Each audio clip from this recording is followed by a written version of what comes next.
sophistication. I have always dreamed of living there. Ugh, for crying out loud. The show has a fashion fanatic. These cliches are so annoying. Well, if she doesn't whine about chipping a nail every episode, I guess she won't be too bad. All hail Rarity! Ah, Miss Rarity.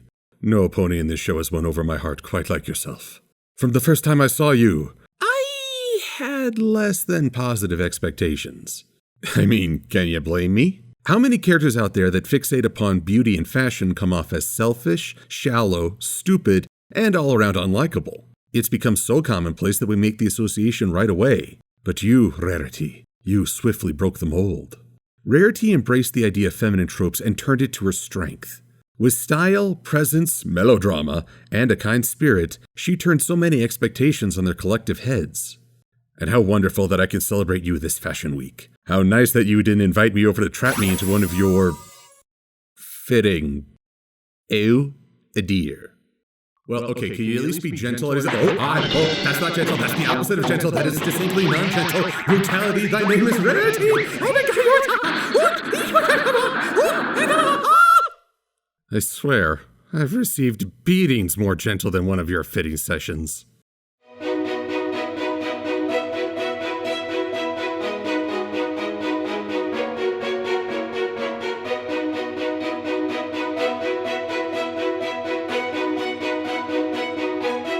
One of the themes I enjoy in My Little Pony is the emphasis that there's no one way to being a girl. Each member of the main six embraces a different passion without alienating the others. If anything, they do their best to include one another. Yet Rarity holds a special place as the most classically feminine member of the team. By no means passive, she still embraces beauty, dresses, pampering, and is the only one to show a genuine interest in romance. Here's the thing about that. For a long time, a lot of shows tried to take the shortcut to having strong female characters by having them reject femininity and hold it in contempt. Which in my eyes is self-defeating. It's just stressing a different kind of conformity rather than empowering young women to choose. Rarity is an example of embracing certain traits without being judged. And she does all this with 100% emotion. Seriously, pick an emotion. Joy? Sadness? Excitement? Even trying to contain said emotions. I suddenly appreciate the fantastic facial controls she possesses. Plus, it would have been so easy to make this an annoying trait. If Rarity were less expressive or voice less distinct, it could have been awful. The ease with which she can shift between sweet and gentle to fanatical is incredible. He would ask for my hope in marriage, and of course I would say, yes! Yet part of what makes Rarity's extreme emotions so great is when she plays off her friends. Rarity can pair up with any pony because of her specific tastes and reactions. In fact, her inflexibility often makes for great character conflict, especially when a foil witnesses her outbursts. And there's plenty of opportunity for those as Rarity fluctuates between two outlooks. In many ways, Rarity is the most mature of the main six. She has grand ambitions and is constantly striving towards improving her business and her social standing. She's had her eyes set on high society since episode 1 and has never wavered. Yet even when tempted to fit in at any cost, she's pulled herself back because of integrity. And yet, in other ways, she is the most immature of the main six. Her tantrums, her fairy tale fantasies, her manipulation of others.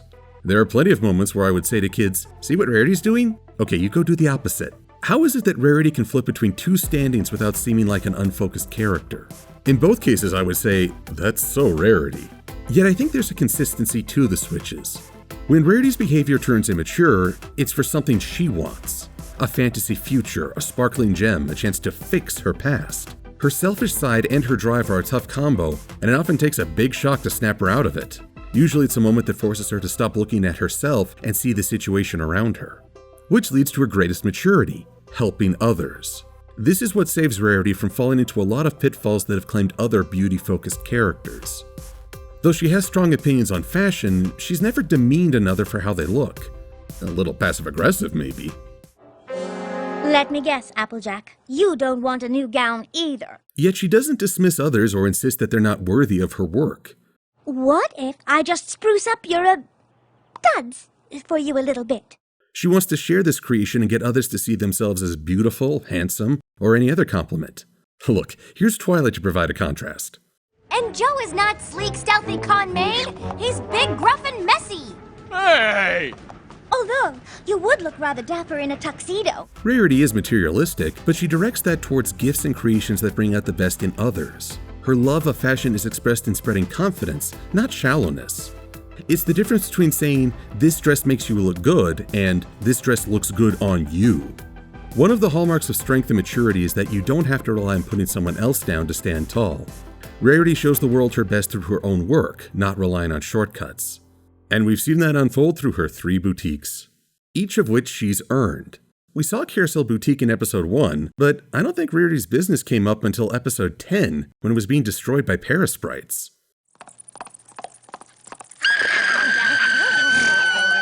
I love that scene. Maybe it's for the best that Rarity's business aspect took some time to appear. With episodes like Look Before You Sleep and Winter Wrap-Up to show some of her quirks, we then got to see an aspect with which many of us older fans can empathize: customer service and late-night projects. I am not big on fashion, but I've had to do a lot of work for impossible-to-please clients and lost a lot of sleep on various projects. The fact that Rarity has put in so much effort into her work makes it more real than if she was living some kind of shallow perfection, never having to sacrifice for creativity. Given that this is aimed at kids, it'd be unreasonable to talk about budgeting, billing criteria, and other nuts and bolts that come with running a business. You'd send your kids to the land of Nod before the first commercial break. Yet by demonstrating genuine effort, Rarity shows how much this means to her, just as she suffers when her work is rejected. Yeah, when a creative person genuinely cares about their work, it hurts so much when others casually dismiss it. This leads to her second boutique. We never saw her in a bidding war for it or budgeting out the price, and again, that probably would have bored the audience. The key thing is that we as the audience understood how much this meant to her. It was the fulfillment of her dream, and with that dream complete, Rarity faced a question few of us really ask until it's too late. What next? Now she had to not only pursue success, but ask what kind of success she wanted. This then shows another part of Rarity that I adore, despite my lack of fashion sense: her passion. Sometimes we can't understand why something is important to another person. Too little information or too different a viewpoint. Yet if you've ever cared about something as an expression for yourself, the whys don't really matter. We can recognize that it is important, and Rarity shows that every time. When Rarity was willing to close up her long-term goal in order to save what that goal really meant, that was one of the purest expressions of her passion. The song didn't hurt either. So with 2 boutiques demonstrating her hard work, the third in Manhattan can seem like a letdown. She sought it out and opened it up within a single season, seemingly without much effort or sacrifice, but maybe a little discomfort. Instead, the third boutique gave her friends a chance to support that dream. Just as I don't really get fashion, ponies like Rainbow Dash and Applejack likely wouldn't stress about this.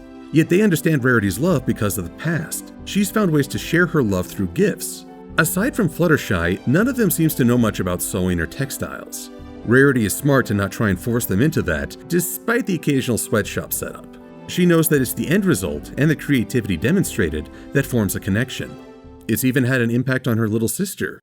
We've seen that over 4 sister-centric episodes: Stairmaster, Sisterhood Social, Sleepless in Ponyville, and For Whom the Sweetie Belle Toils. Now, Kay kinda cheated on that first one because it was more about Fluttershy and the CMC.